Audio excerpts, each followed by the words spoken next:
ಉದ್ಯಮಕ್ಕೆ ಧುಮುಕಿದೀವಿ, ಆ ಉದ್ಯಮದಲ್ಲಿ ಇದ್ದೀವಿ. ಅದು ಪರಿಹಾರ ಅನ್ನೋದು ಘೋಷಿಸಿ, ನಮ್ಮ ಏನು ಉದ್ಯಮದವರಿಗೆ ಪರಿಹಾರ ಘೋಷಿಸಿ ನೆಕ್ಸ್ಟ್ ಅದಕ್ಕೆಲ್ಲ ಇದು ಮಾಡ್ಲಿ.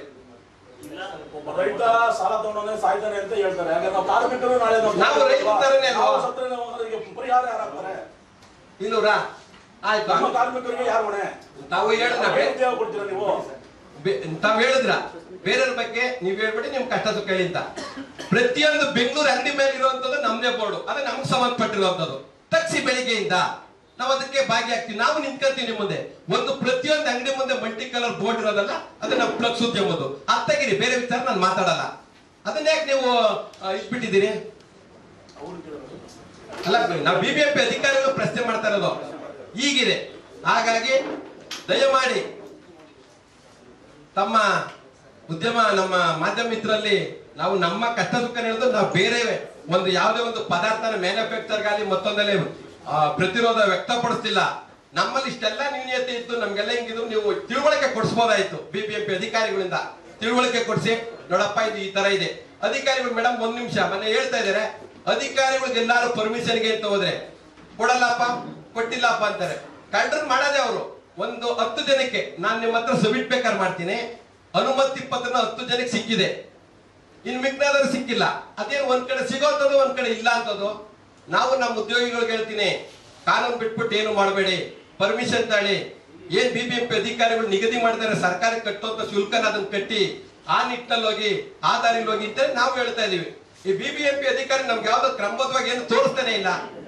ಆಮೇಲೆ ನಾವು ಒಂದು ಕೇಳ್ಕೊಂಡು ಅವ್ರ ಹತ್ರ ಏನಂತ ಕೇಳ್ದೋ, ಏನ್ ಬಿಬಿಎಂಪಿ ಇವಾಗ ಅಂಗಡಿ ಮುಂಗಟ್ಟೆಲ್ಲ ಬೀಗ ಆಗ್ತಿರಲ್ಲ, ಆ ಹೊಣೆ ನಮ್ಗೆ ಬಿಡಿ. ಏನ್ ಕಾನೂನಿಗೆ ನಿಮ್ಗೆ ತಲೆ ಬಾಗ ಕಾನೂನು ಚೌಕಟ್ಟಲ್ಲಿ ನಾವು ಇದು ಮಾಡ್ಬೇಕ ನಮಗೂ ತಿಳಿಸಿ, ನಾವು ಕ್ರಮ ತರ್ತೀವಿ. ನಮ್ಮ ಸಂಘದ ಪರವಾಗಿ ಒಂದು ಅನುಮತಿ ಕೊಡ್ಬೇಕಾ? ಇಷ್ಟು ನಮ್ಮ ವ್ಯಾಪ್ತಿಗೆ, ನಮ್ಮ ಇಲಾಖೆಗೆ ಹಣನ ನೀವು ಪಾವತಿ ಮಾಡ್ಬಿಟ್ಟು ನೀವು ಕಾರ್ಯೋನ್ಮುಖ ಆಗಿ ಅಂತ ಹೇಳಿ ಸೂಚನೆ ಕೊಡಿ, ನಾವು ಅದನ್ನ ಉಳಿಸ್ಕೊಂತೀವಿ. ನೀವೇನೂ ಇಲ್ಲ, ನಿಮ್ಮಲ್ಲೇ ಕಾನೂನು ಇಲ್ಲ ಬಿಬಿಎಂಪಿಲಿ, ನಿಮ್ಮಲ್ಲೇ ಒಂದು ಶಿಸ್ತಿಲ್ಲ, ಕ್ರಮ ಇಲ್ಲ. ನಾನು ಹೇಳಿದ್ವಲ್ಲ, ಯಾವ ಹೈಕೋರ್ಟ್ ಹೇಳಿದೆ ತಮ್ಗೆ ಬೀಗ ಹಾಕಕ್ಕೆ ಅಂತ ಹೇಳಿದ್ರೆ ಹೇಳಿ, ಒಂದು ಆದೇಶ ಕೊಡಿ. ನಾವು ಇಲ್ಲಿ ಪ್ರೆಸ್ ಮೀಟ್ ಬರುವಂತ ಅಭ್ಯಂತರ ಇಲ್ಲ. ನಾವು ಇಲ್ಲಿವರೆಗೂ ಆ ಒಂದು ನಿಟ್ಟಿನಲ್ಲೇ ಇರೋದು, ಎಲ್ಲಾರು ಒಂದು ಪ್ರಸ್ತಾಪನೆ ಮಾಡಿಲ್ಲ. ಈಗ ಸುಮಾರು 2 ವರ್ಷದ ಮುಂಚೆ ಇದೇ ತರ ಪ್ರೆಸ್ ಮೀಟ್ ತಮ್ಮ ಕೈಂಡನೇ ಮಾಡೋದು. ಅವತ್ತಿಂದನು ಒಂದು 5 ಲಕ್ಷ 6 ಲಕ್ಷ ಜನ ಬೀದಿ ಪಾಲಾಗ್ತಾರೆ ಅಂತ ಸುಮ್ಮನಾದ್ರ ಆಯ್ತು ಅಂತ. ಈಗ ಒಂದು ತಗೊಂಡ್ರೆ ಕಟ್ಟಿದ್ದೆ ಕ್ರಮ ತಗೊಳ್ಳಿ. ನಮಗ್ ಸಂಬಂಧಪಟ್ಟಿದ ತಾವೇನ್ ಹೇಳಿದ್ರಿ, ಈ ವಿಚಾರ ಬೇಡ ಆಯ್ತು, ನಮ್ಗೆ ಸಂಬಂಧಪಡೋದಲ್ಲ. ನಾಳೆಯಿಂದಲೇ ನಮ್ಮ ಉದ್ಯೋಗಕ್ಕೆ ಸಂಬಂಧಪಟ್ಟಿರುವಂತ ಎಲ್ಲ ಅಂಗಡಿ ನಾಮಫಲಕ ತೆರವುಗೊಳಿಸಿ, ನಮ್ಮ ಬೀಗ ಹಾಕಪ್ಪ ತೆರವುಗೊಳಿಸಿ. ಇವತ್ತು ಪ್ರೆಸ್ ಮೀಟ್ ಮಾಡಿದ ಉದ್ದೇಶ ಇಷ್ಟೇನೆ. ನಮ್ಮ ಮಾಧ್ಯಮ, ನಮ್ಮ ಏನು ಉದ್ಯಮ ನಡೆಸ್ತಾ ಇದೀವಲ್ಲ, ಸುಮಾರು 15ರಿಂದ 20 ಲಕ್ಷ ಜನ ಬೀದಿ ಪಾಲಾಗ್ತಾ ಇದ್ದೀವಿ. ಸರ್ಕಾರದಿಂದ, ಮಾನ್ಯ ಘನ ನ್ಯಾಯಾಲಯದಿಂದ ಏನು ಫ್ಲಕ್ಸು ನಿಷೇಧ ಮಾಡಿದ್ದಾರೆ, ಅದಕ್ಕೆ ನಮ್ಮದೆಲ್ಲ ಸಹಮತ ಇದೆ. ಅದ್ರ ಬದಲಾಗಿ ನಮಗೆ ಫ್ಲಕ್ಸ್ ಬದಲಾಗಿ ಕ್ಲಾತ್ ಮತ್ತೊಂದು ಬೇರೆ ರೀತಿಯಲ್ಲಿ ನಮಗೆ ಆಲ್ಟರ್ನೇಟ್ ಆಗಿ ಇದೇ ಮಾಡ್ತೀವಿ. ಇದನ್ನು ಯಾವುದೇ ರೀತಿಯಲ್ಲಿ ಬಿಬಿಎಂಪಿ ಅಧಿಕಾರಿಗಳು ನಮ್ಮ ಮನವರಿಕೆ ಮಾಡಿ ಬೀಗ ಹಾಕಿಲ್ಲ.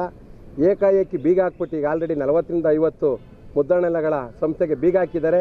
ಈಗ ಆಲ್ರೆಡಿ 1ರಿಂದ 2 ಕೋಟಿ ನುಕ್ಸಾನ್ ಆಗಿದೆ. ಈ ತಕ್ಷಣದಿಂದಲೇ ಬಿಬಿಎಂಪಿ ಅಧಿಕಾರಿಗಳು ಅವರು ಮಾಡುವಂಥ ತಪ್ಪಿಗೆ ನಮ್ಮ ಬಡ ಉದ್ಯಮಿಗಳಿಗೆ ಹೊಟ್ಟೆ ಮೇಲೆ ಹೊಡ್ತಾ ಇದ್ದಾರೆ. ಇವರು ಏನಾದರೂ ಕಾನೂನು ಪ್ರಕಾರದಲ್ಲಿ ಮಾಡೋದಿದ್ರೆ ನಮ್ದು ಯಾವುದೇ ರೀತಿಯ ಅಭ್ಯಂತರ ಏನೂ ಇರಲ್ಲ.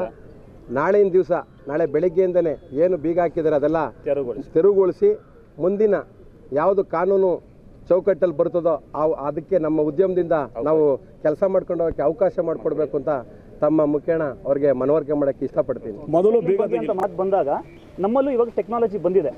ರೀಸೈಕ್ಲಿಂಗ್ ಅನ್ನೋದಕ್ಕೋಸ್ಕರ ಒಂದು ಟೆಕ್ನಾಲಜಿ ಬಂದಿದೆ. ಆಲ್ರೆಡಿ ಅದು 2-3 ಸ್ಟೇಟಲ್ಲಿ ಇಂಡಿಯಾದಲ್ಲಿ ಇಂಪ್ಲಿಮೆಂಟ್ ಆಗಿದೆ. ಅದು ದಾಖಲೆಗಳು ನಮ್ಮ ಹತ್ರ ಇದೆ. ಬಾಂಬೆಯಲ್ಲಿ ಆಲ್ರೆಡಿ ರೀಸೈಕ್ಲಿಂಗ್ ಯೂನಿಟ್ ಇದೆ. ನಾವು BBMP ಅವ್ರಿಗೆ ಪರ್ಮಿಷನ್ ಕೊಟ್ಟರೆ ನಾವೇ ಜೊತೆ ಕರ್ಕೊಂಡೋಗಿ ಅವ್ರನ್ನ ನೋಡಿಸ್ಕೊಂಡು ಯೂನಿಟ್ನ ಕರ್ಕೊಂಬುವಂಥ ಜವಾಬ್ದಾರಿಯನ್ನು ನಾವು ಹೊತ್ಕೊತೀವಿ. ಆದ್ದರಿಂದ ಇವಾಗಿಂದ ರೀಸೈಕ್ಲಿಂಗ್ ಆಗೋಂಥ ಪರಿಸ್ಥಿತಿ ಇವರು ಅದೇ ಒಂದು ರೀಸನ್ ಅನ್ನೋದಕ್ಕೋಸ್ಕರ ಇದು ಬ್ಯಾನ್ ಅನ್ನೋದನ್ನು ತಡೆಗಟ್ಟಲಿ, ನಮ್ಮ ಅಂಗಡಿಗಳನ್ನು ರೀಓಪನ್ ಮಾಡಿಸ್ಲಿ. ಒಂದೇ ಮಷೀನಲ್ಲಿ ಎಲ್ಲ ನಾನಾ ರೀತಿ ಏನೋ ಪ್ಲಾಸ್ಟಿಕ್ ರೀಸೈಕ್ಲಬ್ ಇಲ್ಲದೇ ಇರೋಂಥ ಮೆಟೀರಿಯಲ್ ಕೂಡ ಆಗುವಂತಹ ಪ್ರಿಂಟ್ಗಳು ಆಗುತ್ತವೆ. ಸರ್, ಅಂದ ಹಾಳಾಗುತ್ತೆ ಅನ್ನೋದಕ್ಕೆ ನಮಗೆ ಪರ್ಮಿಷನ್ ಕೊಡಲಿ. ನೀವೇ ಸೀಮಿತ ಪರ್ಮಿಷನ್ ಕೊಡಿ, ನಮಗೆ ಸೀಮಿತ ಪರ್ಮಿಷನ್ ಕೊಡಿ. ನೀವೇನು ತೊಗೊತೀರಾ ಪರ್ಮಿಷನ್? ಇವಾಗ ನಮಗೆ ಕಟ್ಟಬೇಕು, ಏನಾದ್ರು ಒಂದು ಬ್ಯಾನರ್ ಕಟ್ಟೋದಕ್ಕೆ ಇಷ್ಟು ಕಟ್ಟಿ ಅಂದರೆ ನಾವು ಕಟ್ಟೋದಕ್ಕೆ ರೆಡಿ ಇದ್ದೀವಿ. ನಾವು ಅವ್ರ ಬಗ್ಗೆ ವಿರುದ್ಧವಾಗಂತೂ ನಾವು ಹೋಗ್ತಾ ಇಲ್ಲ. ನಮ್ಗೆ ಅದು ಪರ್ಮಿಷನ್ ಕೊಡಿ, ಓಪನ್ ಮಾಡ್ಕೊಳ್ಳೋ ಕೊಡಿ, ಉದ್ಯೋಗ ಮಾಡ್ಕೊಳ್ಳೋಕೆ ಅವಕಾಶ ಕೊಡಿ ಅಂತ ನಾವು ಕೇಳ್ಕೊತಾ ಇದ್ದೀವಿ.